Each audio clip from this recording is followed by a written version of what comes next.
बिस्मिल्लाहिर्रहमानिर्रहीम। अस्सलाम वालेकुम। इमरान खान साहब का पैगाम अलीमा खानम साहिबा ने मीडिया के सामने रखा है और इसके अलावा भी कुछ चीज़ें चल रही हैं जिससे आपको आने वाले दिनों का मंजरनामा कुछ ना कुछ दिखाई देता है।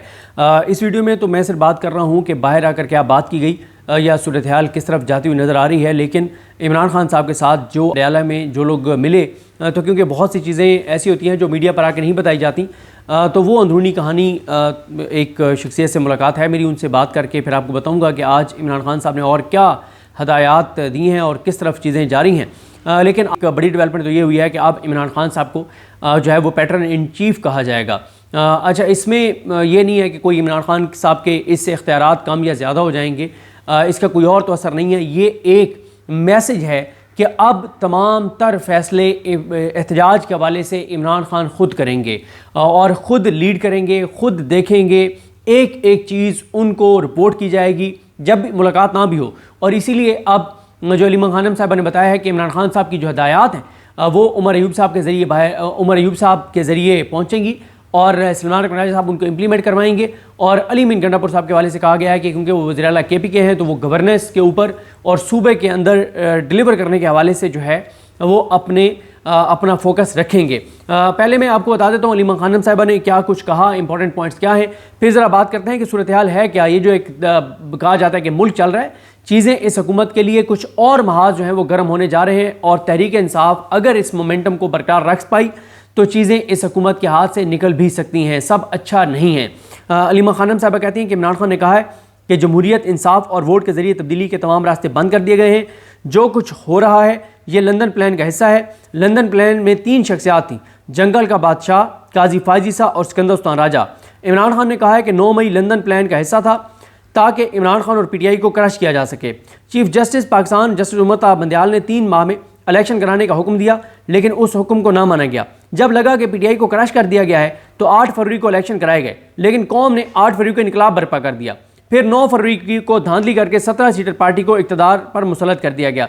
वो ये कह रही हैं कि इनको ये लगा कि 8 फरवरी को इसलिए इलेक्शन करवाएगा कि PTI क्रश हो चुकी है, A और B कैटेगरी की लीडरशिप नहीं रही, इमरान खान जेल में है, इलेक्शन में चल नहीं सकती, पैसा इनके पास है नहीं, निशान इनके पास है नहीं, काजी जैसा घटिया इंसान बैठा हुआ है, तमाम अदालतों में हमारे अपने जज बैठे हैं, इधर आमिर फारूक बैठा है, उधर आलिया नीलम बैठी है, इलेक्शन कमिश्नर अपना बैठा है, मीडिया साथ है, माफिया साथ है, ताकत साथ है, बंदूक साथ है, सब कुछ साथ है, तो आप करा दो इलेक्शन। लोग नहीं निकलेंगे, लेकिन लोग निकले, इंकलाब बर्पा कर दिया और फिर 9 फरवरी की यानी 8 फरवरी जब ख़त्म हुई, 12 बजे के बाद 9 फरवरी शुरू हुई, तो फिर इलेक्शन नताइज चेंज किए गए और 17 सीटर पार्टी को मुसल्लत किया गया। फिर अलीमा खानम साहबा कहती हैं कि इमरान खान को 3 हफ्ते के लिए आइसोलेट करके 26वीं आईनी तरमीम की गई। इमरान खान कहते हैं कि एक काजी फायज ईसा के जाने पर कई काजी फायज ईसा ओहदों पर बिठा दिए गए हैं, कई छोटे छोटे काजी फायज बिठा दिए गए हैं। अच्छा, वैसे मेरा आप लोगों से सवाल है कि आपको पता है कि कौन है छोटे छोटे काजी फायज ईसा? मुझसे अगर आप पूछें तो मेरा ख्याल है कि लोगों को उन जजेस के नाम उस तरह से याद नहीं है, उनके चेहरे उस तरह से याद नहीं है जिस तरह से काजी फायज ईसा का चेहरा और नाम याद है। जो अब जजेस जो जिनको इमरान खान छोटे छोटे काजी फायज ईसा कह रहे हैं, मेरा ये ख्याल है कि ना आप लोगों को उस तरह से पता है कि इमरान खान किन को छोटे काजी फायज ईसा कह रहे हैं, और ना PTI लोगों को वो नाम याद करवा रही है। इसलिए वो नाम जिनको इमरान खान छोटे छोटे काजी फायज ईसा कह रहे हैं वो तेज़ी से कैसे चला के और हुकूमत के हक़ में फ़ैसले करते चले जा रहे हैं और मज़ीद करने जा रहे हैं। जून में 2 बड़े फ़ैसले आने जा रहे हैं इस हुकूमत और इस निज़ाम के हक़ में और इमरान खान और PTI के ख़िलाफ़, और ये फ़ैसले वो जज देंगे जो छोटे छोटे काजी फायज ईसा जिनको इमरान खान कह रहे हैं, और इनमें वो 5 जज भी शामिल हैं जिन्होंने आखिरी एक बड़ा फ़ैसला PTI के ख़िलाफ़ दिया है 7 मई को। और मैं अगर आपसे पूछूं तो आप अभी गूगल किए बगैर मुझे नाम 5 नहीं बता सकते, तो इससे आप अंदाज़ा लगा लें कि ये हुकूमत और ये निज़ाम और जुडिशरी इतनी कामयाब हो गई है कि आप लोग बगैर गूगल किए वो 5 नाम नहीं बता सकते। इसका मतलब यह है कि निज़ाम बड़ा कामयाबी से अपना सफ़र तय कर रहा है और पाकिस्तान के लोग उस तरह से जिनको इमरान खान छोटे छोटे काजी फायज कह रहे हैं उनके नाम तक पाकिस्तान के लोग नहीं जानते। ये बड़ी एक वैसे मायूस कुन बात है। उसके बाद अलीमा खानम कहती हैं कि सिकंदर सुल्तान राजा की मुद्दत ख़त्म हो चुकी, लेकिन उनको ओहदे पर बिठाए हुए है ताकि इलेक्शन मैनेज किए जा सकें। नए इलेक्शन कमिश्नर के लिए अपोजिशन से मुशावरत करना पड़ेगी। गैर आइनी चीफ इलेक्शन कमिश्नर के करिश्मात समड़ियाल में अवाम ने देख लिए हैं। अदालतों का कोई खौफ नहीं रहा, इसीलिए समड़ियाल में खुलेआम धांधली की गई क्योंकि अदालतों में छोटे छोटे काजी फायज ईसा बैठे हैं। इमरान खान ने कहा है कि तमाम रास्ते बंद हो चुके हैं, इसलिए मैं तहरीक का ऐलान करने जा रहा हूँ और इस तहरीक को मैं जेल से बैठकर लीड करूँगा। इमरान खान ने पैगाम भेजा है कि पूरी कौम जुल्म के खिलाफ खड़ी हो, वोट कौम का चोरी हुआ है, PTI का नहीं। कौम ने PTI का इंतखाब किया, वोट अवाम का था, अवाम को अपना मैंडेट वापस लेने के लिए निकलना होगा। इंतखाबात में अवाम को इंसान नहीं समझा गया। इमरान खान को पैगाम भेजा गया कि आप 9 मई की CCTV फुटेज की बात ना करें, 9 मई की सजाओं पर खामोशी इख्तियार कर लें। अच्छा, वैसे एक और अपडेट मेरे सामने आई है। आयशा भुट्टा साहबा का ये ट्वीट है जिसमें उन्होंने अतीक रियाज साहब का वीडियो क्लिप लगाया है जो सनम जावेद के खामिद हैं, हस्बैंड हैं। वो ये कहते हैं कि सनम जावेद को गिरफ्तार हुए 35 दिन हो गए हैं। सनम को एक केस में ज़मानत के बाद जेल से ही FIA के केस में गिरफ्तार किया गया। सेशन कोर्ट से ज़मानत की दरख्वास्त मुस्तरद होने के बाद लाहौर हाई कोर्ट में उसको चैलेंज किया गया। लाहौर हाई कोर्ट की चीफ जस्टिस आलिया नीलम इस केस को सुनने से इनकारी नजर आती हैं। ये ईद भी मेरी एहलिया जेल में गुजारेंगी। तो आलिया नीलम साहबा मरीम नवाज साहबा को बहुत पसंद हैं, वो बहुत तारीफ़ करती हैं उनकी, और वो अतीक रियाज साहब कहते हैं कि उनका केस सनम जावेद का आलिया नीलम नहीं लगा रही। उसके बाद अलीमा खानम कहती हैं कि तनवीर अहमद जो एक बिजनेसमैन है, उनके एस्टेब्लिशमेंट से मुनासिब हैं। वो इमरान खान के पास जो पैगाम लेकर गए, इमरान खान ने वो बात मानने से इनकार कर दी। इमरान खान को कहा गया था कि आप 9 मई पे माफ़ी मांगे, इमरान खान ने इनकार किया। फिर अलीमा खान कहती हैं कि इमरान खान ने कहा है कि अभी उनके पास डॉक्टर्स का कोई वफ़द, ये डॉक्टर उस्मा खान ने कहा है, अभी इमरान खान के पास डॉक्टर्स का और ताजरों का कोई वफ़द नहीं आया। इमरान खान ने बताया कि अक्टूबर नवंबर में तनवीर अहमद 2 बार मेरे पास आए थे, दूसरी बार मैंने उनसे मिलने से इनकार कर दिया था। इमरान खान की बहन अलीमा खानम कहती हैं कि मुझे कहा गया कि मैं बाहर आकर इमरान खान का बयान नरम करके बताया करूं और यूट्यूबर से इज़हार लातलकी करूं। बैरिस्टर गौर कहते हैं कि एहतजाजी तहरीक को इमरान खान खुद लीड करेंगे, उनके दायात उमर अयूब के ज़रिए आएंगी। अली अमीन गंडापुर सूबे के वज़ीर आला हैं, वो गवर्नेंस के मामला देखेंगे। अलीमा खानम कहती हैं कि इमरान खान को अब्बानी चेयरमैन की बजाय पैटर्न इन चीफ कहा जाएगा। और साथ ही अलीमा खानम कहती हैं कि इमरान खान की जेल से हदायत पर उमर अयूब और सलमान कमराजा जो हैं वो अमल करवाएंगे। साथ वो कहती हैं कि इमरान खान को कहा गया कि हुकूमत को तस्लीम कर लें, 26 आईनी तरमीम को कबूल कर लें और अवाम की बात ना करें। इमरान खान को कहा गया कि आप अवाम की बात ना करें, आप अपनी ज़ात की बात करें, हम आपको रिलीफ देने के लिए तैयार हैं। 26 आईनी तरमीम को एक्सेप्ट कर लें, हुकूमत को एक्सेप्ट कर लें, चुप करके बैठ जाएं, आपके सारे केसेस माफ़ हो जाएंगे, ख़त्म हो जाएंगे। अवाम की आज़ादी की बात करें, गैरत, खुददारी और पाकिस्तान की खुद मुख्तारी की बात ना करें। लेकिन इमरान खान ने इन तमाम चीज़ों से इनकार कर दिया है। मैं आपको एक चीज़ अर्ज़ करूँ कि एक तरफ इमरान खान साहब जो हैं वो आप देखें कि एक तरफ इमरान खान जो हैं वो मोमेंटम बढ़ाने जा रहे हैं और उनकी हिदायत आने वाली है। दूसरी तरफ महंगाई बढ़ने जा रही है। मुज़म्मिल असलम साहब ने बताया है कि हुकूमत ने खुद कहा है कि अगले साल इस वक्त जो महंगाई है इससे डबल महंगाई होगी। आप अंदाज़ा लगाएं, इससे डबल महंगाई होगी। पेट्रोलियम प्राइसेस 40 से 50 रुपये फ़ी लीटर जो आवाम को रिलीफ मिलना चाहिए था वो नहीं दिया गया। बिजली मज़ीद महंगी होनी जा रही है, लोड शेडिंग बढ़ने जा रही है। किसानों की सूरत हाल बहुत खौफनाक हो गई है और मैं कुछ चीज़ें किसानों के हवाले से आपके सामने रखना चाहता हूँ। आपको अंदाज़ा होगा कि चीज़ें पाकिस्तान में किस तरफ जा रही हैं और ग्राउंड रियलिटीज़ क्या हैं। ये जो झूठे दावे किए जा रहे हैं कि मुल्क चल रहा है, ये आप सुने, आपको पता चल जाएगा कि मुल्क किस तरह से चल रहा है। और मैं आपको बता दूं, अगर तहरीक इंसाफ ने किसानों के मामले को टेकअप कर लिया तो मामला पंजाब हुकूमत के हाथ से निकल जाएंगे। लोगों के मैंने कुछ कमेंट्स पढ़े, उन्होंने कहा कि छोड़े किसानों को, इनके लीडर्स कंप्रोमाइज्ड हैं, किसान निकलते नहीं हैं। जब 26 नवंबर हुआ किसान ही निकला तो फिर 1 लाख लोग निकले 25 करोड़ में से, फिर 24 करोड़ 99 लाख तो निकले ही नहीं है। लेकिन मसला यह है कि अगर एक चीज़ हुकूमत के ख़िलाफ़ चल रही है तो पीटीआई को उसको आगे बढ़ाना चाहिए। वैसे भी पीटीआई की जिम्मेदारी है कि पीटीआई किसानों की बात करे। करोड़ों लोगों का इससे रोज़गार वाबस्ता है, 24-25 करोड़ लोगों का मसला है। ये आप सुनेंगे तो आपको पता चलेगा कि सूरत हाल क्या है। ये पहले मैं आपको बता रहा हूँ, खालिद महमूद खोखर साहब जो हैं, जो किसान इत्तेहाद के चेयरमैन हैं, वो क्या कहते हैं? वो कहते हैं कि अपनी सियासत चमकाने के लिए किसानों को गंदम में 1600 अरब का टीका लगाया गया। अगर आटा सस्ता करना चाहते हैं तो किसान की गंदम पर पैदावारी लागत भी कम करें, खाद सस्ती दें।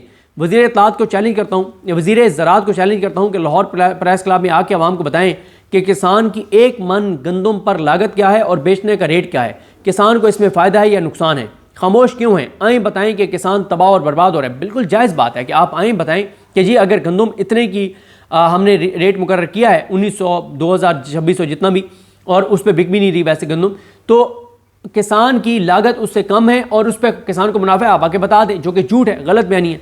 फिर वो कहते हैं क्या हुकूमत ने पाकिस्तान से ज़राअत को ख़त्म करने का फ़ैसला कर लिया है?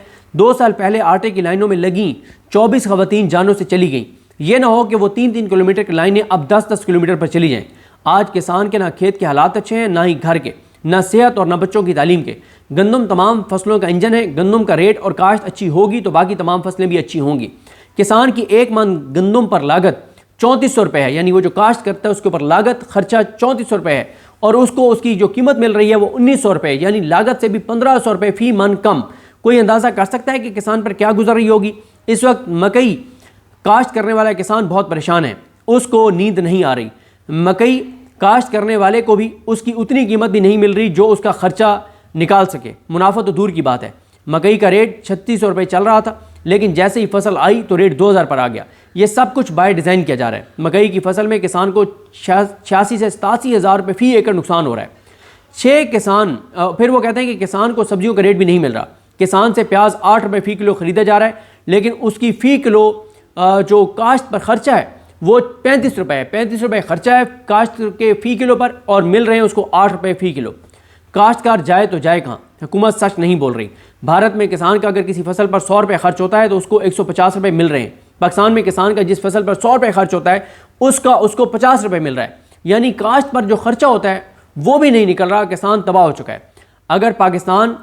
अगर पाकिस्तानी किसान कपास उगाता है, और ये बड़ी वैसे हैरान कुन इन्होंने एक इंकशाफ किया है, अगर पाकिस्तानी किसान कपास उगाता है तो उस पर 18% टैक्स है, लेकिन अमरीकी किसान कपास उगाकर पाकिस्तान को बेचे तो 100% टैक्स फ्री है। हुकूमत से पूछता हूँ कि आप पाकिस्तान के किसानों के लिए काम कर रहे हैं या अमेरिका के किसानों के लिए? पाकिस्तानी हुकूमत अपने किसानों का गला दबोच कर अमरीकी और ब्राज़ील के किसानों को फ़ायदा पहुँचा रही है। हुकूमती पॉलिसीज़ और ये ट्रम्प को राम करने के लिए जो दे सकते हैं पाकिस्तान का ये दे रहे हैं, ये तो नज़र आ रहा है। फिर वो कहते हैं कि हुकूमती पॉलिसीज़ की वजह से कपास की बेल्स की पैदावार 1,47,00,000 से सिर्फ 50 लाख बेल्स तक आ चुकी हैं। हुकूमत सालाना 3000 अरब से ज़्यादा की ग़ज़ाई अजनास इंपोर्ट कर रही है। होना तो ये चाहिए था कि हुकूमत ज़रूरी इमरजेंसी नाफिज करके अपने किसान को फ़ायदा देकर 3000 अरब का इंपोर्ट बिल कम करती, लेकिन हुकूमत अपने किसान का मुआशी कत्ल करके कई ममालिक के किसानों को फ़ायदा पहुँचा रही है। जो इंपोर्ट करते हैं कई ममालिक के किसानों को फ़ायदा पहुँचाते हैं।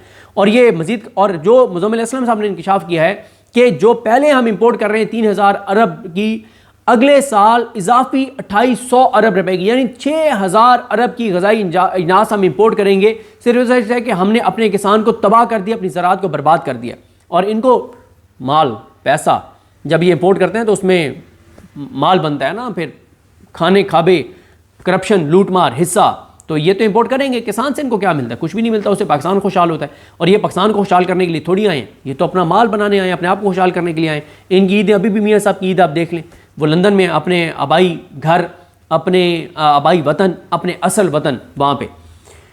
फिर वो कहते हैं कि आम की फसल 75% कम हो चुकी है। खालिद महमूद खोखर कहते हैं कि आम की फसल 75% कम हो चुकी है। इस साल किन्नू की एक्सपोर्ट 50% कम हुई है। प्याज की एक्सपोर्ट भी 50% कम हुई है। मकई की एक्सपोर्ट 87% कम हुई है, 87%। कपास की इंपोर्ट में 327% इजाफा हुआ है। ये मुल्क कैसे चलेगा? 327% इजाफा हुआ है। वो कहते हैं इस वक्त हुकूमत जो कुछ किसानों के साथ कर रही है, खुदा की कसम मैं बहुत भयानक सूरत हाल देख रहा हूँ। पूरी दुनिया में फूड सिक्योरिटी नंबर 1 पर है और बॉर्डर सिक्योरिटी नंबर 2 पर है, लेकिन पाकिस्तान में सूरत हाल मुख्तलिफ है। हुकूमत का किसानों के लिए पैकेज क्या है? बड़ी ज़बरदस्त उन्होंने बात की, जो कहते हैं हमने किसान पैकेज दिया है। वो कहते हैं ये पैकेज इसी तरह है कि अगर एक बस में 50 लोगों को लूट लिया जाए तो उनमें से 10 मुसाफिरों को आगे के सफ़र के लिए 1-1 हज़ार रुपये किराया दे दिया जाए, तो हुकूमत का किसान पैकेज यही है। वो कहते हैं कि हुकूमत ने किसानों को गंदम में 1600 अरब का नुकसान पहुंचाकर सिर्फ 15 अरब का पैकेज दे दिया। और वो जो बता रहे थे 27 रुपये फ़ी एकड़ जो है वो किसान को इस पर मिल रहा है, 27 रुपये फ़ी एकड़। फिर वो कहते हैं खुदा की कसम, ये बहुत तकलीफ दे बात है, खुदा की कसम मेरे पास बहुत से किसान आए जिन्होंने अपनी बेटियों की शादियाँ मनसूख की हैं। वज़ीर ज़राअत पंजाब को चैलेंज करता हूँ, और मीडिया के सामने कुरान मजीद पर हाथ रख कर बताओ क्या पंजाब के किसानों को नुकसान नहीं हो रहा? चंगेज़ खान ने एक बार दावा किया कि मैंने पूरी ज़िंदगी में कभी जुल्म नहीं किया। सुनने वाले शशदा रह गए कि उसने तो खून के दरिया बहाए, और दावा कर रहा है कि मैंने कभी जुल्म नहीं किया। उसने जवाब दिया कि जुल्म ना करने से मुराद है कि मैंने कभी किसी लायक के ऊपर नालायक नहीं बिठाया। मरियम नवाज से पूछता हूँ कि आपके पास कोटे पर सिलेक्ट होने वाली सलमा बट के अलावा कोई ज़मींदार के काश्तकार MP नहीं है जो ज़राअत पर आके जवाब दे सके? पंजाब में यही जुल्म है जिस वजह से ज़राअत तबाह हो रही है कि सलमा बट, जिसको काश्तकारी की ABC भी नहीं पता, अलिफ बे पे नहीं पता, वो आके ज़राअत के ऊपर बात करती है, जवाब देती है, जो कहती है कि किसान गंदम और भूसे के अलावा भी कई चीज़ें हैं जो गंदम की फसल से बेचते हैं। वो कहते हैं कुछ तो शर्म करो। फिर वो कहते हैं कि अगर भारतीय किसानों को पाकिस्तानी रुपए में यूरिया 1000 की मिलती है तो पाकिस्तान में 4500 रुपये की मिलती है। भारतीय किसानों को पाकिस्तानी रुपए में DAP जो खाद है वो 4000 की मिलती है और हमें 13000 की मिलती है। भारतीय किसान को डीजल आधी कीमत पर और बिजली मुफ्त मिलती है, जबकि हमें बिजली 50 रुपये फी लीटर 50 रुपये फी यूनिट और डीजल पूरी कीमत पर मिलता है। इंडियन किसान को हर फसल की स्पोर्ट प्राइस मिलती है, लेकिन हमें किसी फसल की स्पोर्ट प्राइस नहीं मिलती। वो ये सवाल करते हैं खालिद खोखर साहब कि क्या किसान इंसान नहीं है, क्या किसान पाकिस्तानी नहीं है, क्या किसानों के बच्चे नहीं हैं। आज किसान रातों को सो नहीं पा रहे। हुकूमती मजालिम और किसानों की मुश्किलात बयान करते हुए ये खालिद खोखर जाएँ, उनकी आंखें भर आई, उनकी आवाज़ भर आई कि ये हो रहा है किसानों के साथ। वो कहते हैं कि वो किसान जो कौम की ग़ज़ाई किल्लत जो कौम की ग़ज़ाई ज़रूरत पूरी करने के लिए 365 रोज़ काम करता है, जो शदीद सर्दी और रातों में नंगे पाँव फसलों में काम करता है, आज वो किसान तबाह हो गया। हुकूमत ने उसका जीना महाल कर दिया। उसे पेंडू और गंवार कहकर उसे थर्ड क्लास शहरी करार दिया जा रहा है। हुकूमत जो मज़ीद GST लगाने जा रही है, अगर ये लग गया तो खुदा की कसम हर जगह ज़राअत के जनाजे और कुलखानियाँ पढ़ाएंगे, ज़राअत दफन हो जाएगी। खालिद महमूद खोखर कहते हैं कि पाकिस्तान को अमरीकी किसानों की मंडी बनाया जा रहा है। पाकिस्तान दुनिया का वाहिद मुल्क है जहाँ कपास की दरामद ड्यूटी फ्री है। दुनिया पूरी क्या बेवकूफ़ है और सिर्फ पाकिस्तान अक्लमंद है? यह हुकूमत अपने किसानों का गला घोंट कर अमरीकी किसानों को फ़ायदा पहुँचा रही है। मैं गुज़िश्ता हफ्ते, ये बहुत बड़ा उन्होंने इंकशाफ किया कि मैं गुज़िश्ता हफ्ते वफाकी वज़ीर राना तनवीर से मिला तो उन्होंने तस्लीम किया कि किसानों को गंदम पर 1000 रुपये फी मन नुकसान हो रहा है। एक बच्चे ने बाप से झूठ बोला तो बाप ने कहा कि मुझे अफसोस इस बात का नहीं है कि तुमने मुझसे झूठ बोला, अफसोस इस बात का है कि मेरा तुमसे एतमाद उठ गया है। उन्होंने कहा कि मरीम नवाज़ ने किसानों से किया गया वादा तोड़ा है, किसानों को का अब हुकूमत से पर कोई एतमाद नहीं है। फिर वो कहते हैं कि बैरून मुल्क से मंगवाई गई गंदों में सैकड़ों अरब की करप्शन करने वालों को किसी ने नहीं पकड़ा। लेकिन अगर एक गरीब किसान गुर्बत की वजह से, पैसे न होने की वजह से चंद हज़ार का बिजली बिल जमा ना कराए तो रेंजर्स को भेजकर किसान के चादर चार दीवारी का तकद्दुस पामाल किया जाता है, उसकी तजलील और तज़ीक़ की जाती है और उसका मीटर उतार लिया जाता है। फिर वो कहते हैं कि पंजाब में किसानों से इंसानी और पाकिस्तानी होने के हकूक़ छीन लिए गए हैं।